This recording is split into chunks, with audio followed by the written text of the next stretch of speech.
Bismillahirrahmanirrahim. Assalamualaikum warahmatullahi wabarakatuh. Waalaikumsalam warahmatullahi wabarakatuh. Alhamdulillahi haqqa hamdihi wa syukran ilallahi haqqa syukrihi. Asyhadu an la ilaha illallah wa asyhadu anna Muhammadan abduhu wa rasuluh. Allahumma salli wa sallim ala sayyidina Muhammadin wa ala alihi wa sahbihi ajma'in. Kembali kita berpuji syukur kepada Allah dengan ucapan Alhamdulillahi Rabbil Alamin. Bersalawat kita kepada Rasulullah yang mulia. Allahumma salli ala sayyidina Muhammad wa ala ali sayyidina Muhammad. Sedoa sepermintaan kita kepada Allah, mudah-mudahan di atas dunia kita mendapatkan bahrus sa'adah, lautan kebahagiaan. Kelak kita akan mendapatkan sama-sama bahrus syafa'ah, lautan syafaat daripada Rasulullah sallallahu alaihi wasallam. Amin Allahumma amin. Yang sama-sama kita muliakan, kita hormati Uwak, kemudian Abang Riri, kemudian abang yang satu lagi bapaknya Guntur. Yang kita banggakan anak-anak kita, mudah-mudahan semua menjadi anak yang soleh dan solehah. Judul tausiah kita pada kesempatan yang mulia ini, keutamaan sholat berjamaah. Keutamaan sholat berjamaah. Allah Subhanahu wa taala menyebutkan dalam Al-Qur'an, wa aqimus sholat wa atuz zakat. Dirikanlah sholat dan tunaikanlah zakat, warka'u, ruku'lah ma'ar raki'in, beserta orang-orang yang ruku'. Berarti inilah dalil sholat berjamaah. Kita salah satu ruku' dengan orang-orang yang ruku'. Berarti banyak sama-sama sholatnya, berjamaah sholatnya. Nabi Shallallahu Alaihi Wasallam memberikan motivasi untuk kita. Sholatul jamaah afdalu min sholatil fardhi. Sholat berjamaah lebih utama daripada sholat sendirian. Bisab'i wa isrin, 27 derajat, 27 kali lipat. Kalau kita sholat sekali dapat 1 pahala. Kalau kita sholat berjamaah 1 kali juga dapat 27 atau 25 pahala. Kita dalam kehidupan ini, kalau dikasih uang, rezeki ingin yang banyak-banyak. Begitu juga lah kiranya kita kalau mengharap pahala, kita pengen yang terbanyak. Ayah bunda yang dimuliakan oleh Allah Subhanahu wa taala. Sahabat Nabi ada namanya Thauban. Jadi Thauban ini tetap hadir ke Masjid Nabawi sebelum azan dimulai dan sholat subuh berjamaah di shaf yang pertama. Kita ulangi, Thauban ini sampai di Masjid Nabawi sebelum azan dikumandangkan dan selalu sholat di shaf yang pertama. Pendek cerita, Nabi sudah 2 hari setiap subuh, 2 kali subuh tak melihat Thauban. Lalu kemudian Nabi bertanya, Aina Thauban? Di mana Thauban? Sudah 2 kali saya tak melihat Thauban, kata Nabi Shallallahu Alaihi Wasallam. Para sahabat mengatakan, la adri, saya tak tahu ya Rasulullah kemana Thauban. Lalu kemudian dari belakang ada yang menunjuk tangan, ya Rasulullah, 2 hari yang lalu Thauban sakit. Siapa yang tahu rumah Thauban? Kata Nabi Shallallahu Alaihi Wasallam. Jadi 1 orang menunjuk, ya Rasulullah, saya tahu rumah Thauban. Kata Nabi, habis subuh berjalanlah Nabi beserta orang-orang yang sholat subuh pada ketika itu ke rumah Thauban, karena sudah 2 malam 2 hari tak hadir sholat subuh. Apa yang terjadi? Sampailah Nabi beserta para sahabat di rumah Thauban.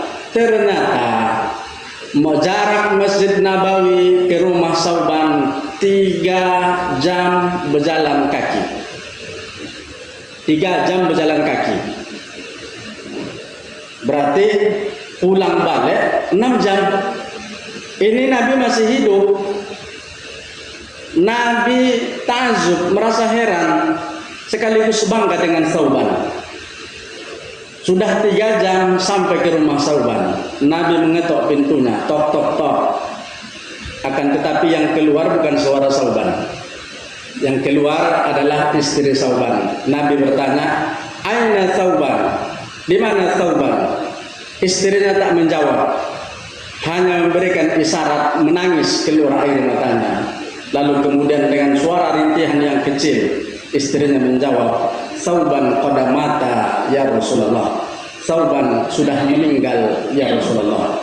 Ternyata tak datangnya 2 hari atau 2 subuh Thauban ke Masjid Nabawi sholat subuh, ternyata 2 malam itu dia sudah meninggal.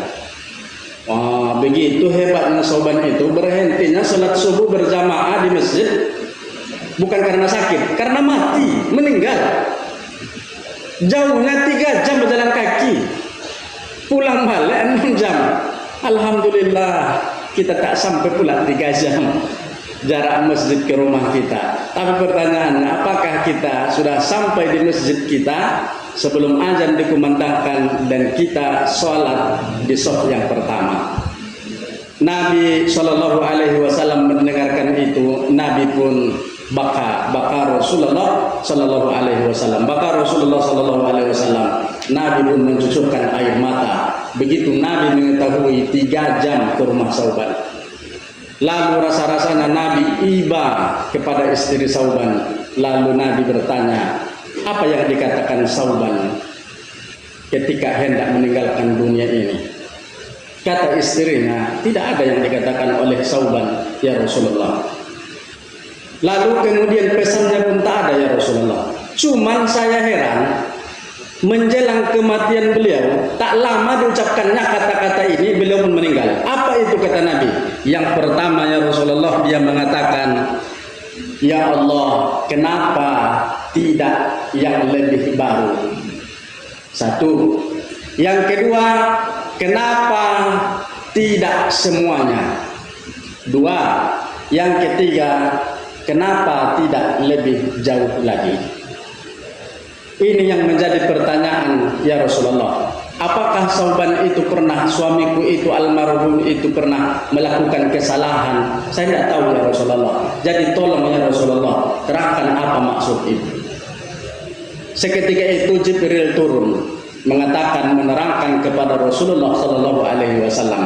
Kata malaikat Jibril, ya Rasulullah, yang pertama ketika qaribul maut, qaribus sa'ah, dekatnya kematian Thauban, meninggalnya Thauban, kata malaikat Jibril, dia mengatakan, kenapa tidak yang lebih baru lagi?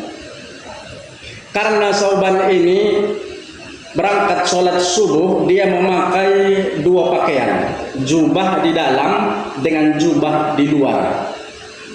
Jubah di dalam ini lebih baru, sementara jubah di luar itu lebih buruk. Ketika 1 jam dia 1 jam setengah perjalanan, akhirnya setengah perjalanan kan 3 jam ke Masjid Nabawi. Di tengah malam tuh dia berangkat sholat subuh, di tengah perjalanan dia ro'a nisfal majnun, dia melihat orang yang setengah gila. Ditengoknya orang setengah gila, disebut gila enggak? Dan ketika itu orang yang setengah gila ini menggigil kedinginan luar biasa, menggigil sampai kedengaran suara giginya. Kedengaran suara giginya menggeletak-geletak saking dinginnya. Lalu Thauban sebenarnya ingin memberikan jubahnya yang di dalam, tapi nggak bisa dibuka. Yang hanya dibuka adalah jubah luar saja. Ketika beliau bergharaq ingin meninggal, dijemput oleh Allah, Allah perlihatkan pahala jubah yang diberikan oleh Thauban tadi. Itu luar biasa ya Allah yang diberikannya. Sampai-sampai Thauban menyesal, ya Allah, kenapa tidak yang lebih baru lagi? Kenapa tidak jubah di dalam yang saya kasih? Itu baru coba dikasih kepada orang yang setengah gila.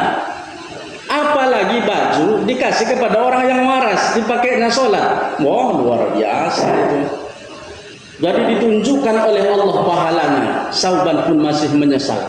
Padahal dia karena tak bisa membuka bajunya. Gimana mau buka bajunya? Nampaklah auratnya tengah malam.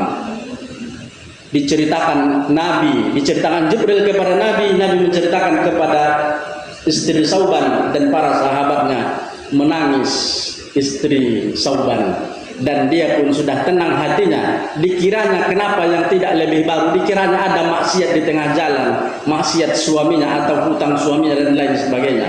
Istrinya pun tenang.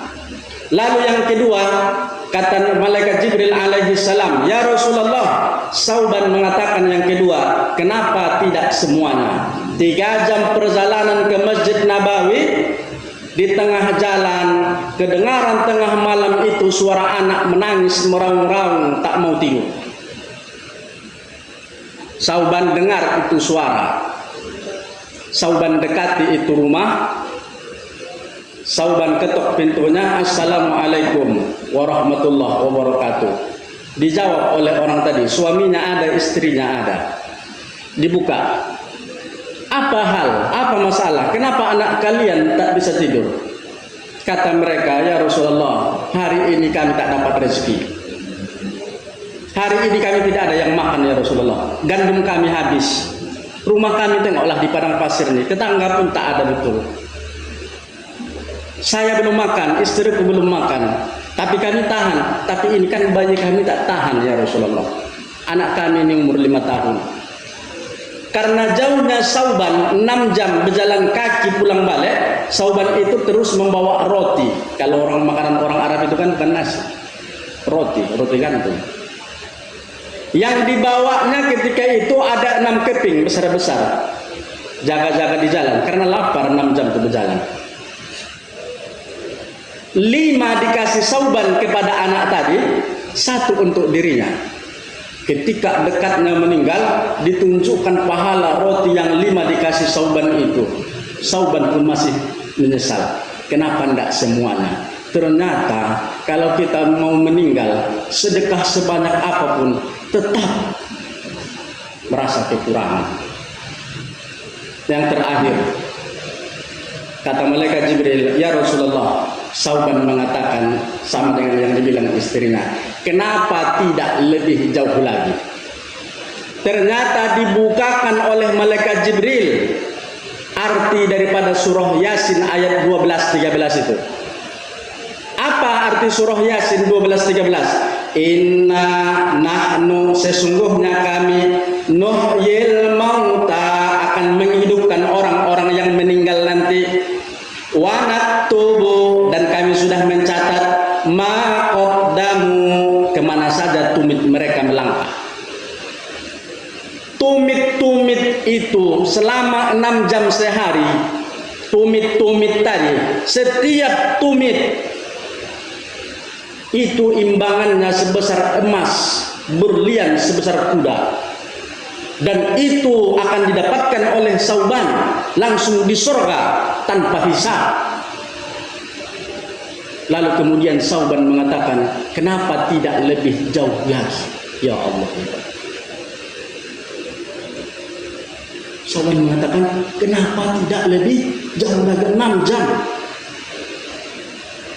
salat berjamaah.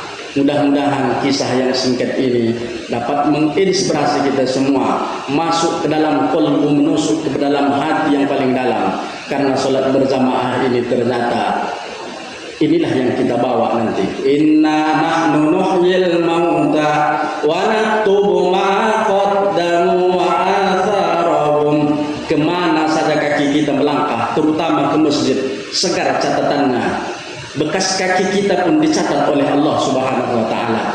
Wa kullu syai'in ahsaynahu fi imamin mubin. Wa kullu syai'in, dan setiap catatan itu ahsaynahu, kami simpan kata Allah, fi imamin mubin, di dalam kitab induk yang nyata. Nanti salat berjamaah inilah yang membawa kita melewati titian siratal mustaqim.